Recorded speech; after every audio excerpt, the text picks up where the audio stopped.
The group that's assembled for this meeting is not struggling with alcohol, drugs, sex addiction or gambling. They're part of Starborn, an alien experience and awareness support group, catering to those who say they've been abducted by aliens. Many people have wondered, are Earthlings living on a speck of dust, alone in the infinite universe, or are there other intelligent life forms out there in the cosmos? Nearly half of all Americans and millions more globally believe we're not alone, according to a 2000 ABC poll.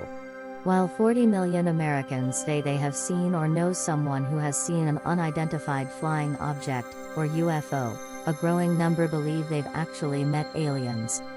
Audrey and Debbie not only said that aliens exist, but that they've made contact with them. The twins said it started when they were young.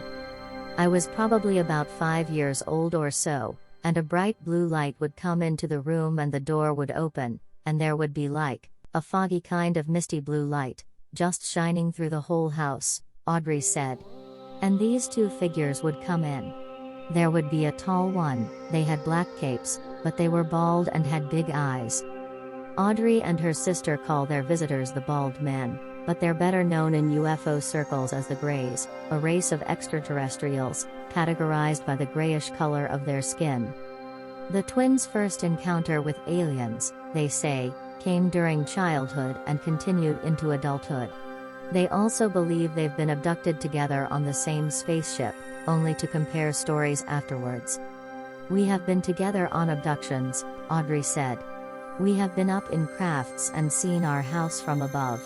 So we realize they are not from here. They are very good at mind erasing, or whatever you want to call it. They'll leave you with bits and pieces of things you can remember. So we do remember certain things of being there together. When asked why aliens would continue to abduct them together, the twins had no explanation. That's the question I always ask myself, Debbie said. A lot of times I'll wake up in tears saying, why me? Why me? Why can't this happen to somebody else? Terrell Copeland, a former U.S. Marine, traveled the farthest to attend the secret meeting, driving 600 miles from rural Virginia. Copeland's foray into the paranormal began 2 years ago with a UFO sighting he said was captured on his cell phone from his apartment in downtown Suffolk, Virginia.